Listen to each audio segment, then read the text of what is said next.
ਸਫਲ ਪਤੀ ਦੀ ਮਿਸਾਲ। ਕਿਆ ਕਮਾਲ ਦੀ ਸਬਜ਼ੀ ਬਣਾਈ ਹੈ, ਕਮਾਲ ਕੀਤੀ ਪਈ ਹੈ। ਥੋੜ੍ਹਾ ਜਿਹਾ ਨਮਕ ਜ਼ਿਆਦਾ ਹੈ, ਪਰ ਮੈਨੂੰ ਲੱਗਦਾ ਹੈ ਕਿ ਅੱਜ ਕੱਲ੍ਹ ਨਮਕ ਹੀ ਵਧੀਆ ਨਹੀਂ ਆ ਰਿਹਾ ਮਾਰਕੀਟ 'ਚ।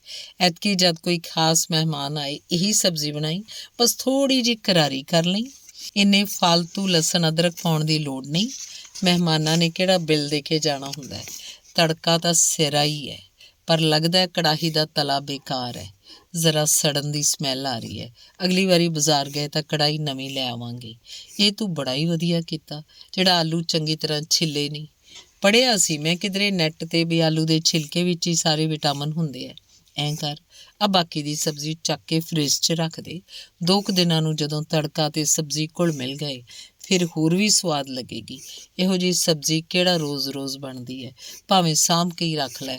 ਮੈਂ ਤਾਂ ਕਹਿੰਦਾ ਤੂੰ ਇਹ ਸਬਜ਼ੀ ਨਾ ਹੀ ਬਣਾਇਆ ਕਰ, ਐਵੇਂ ਨਜ਼ਰ ਲੱਗ ਜਾਏਗੀ ਤੇਰੇ ਖਾਣੇ ਨੂੰ। ਧੰਨਵਾਦ।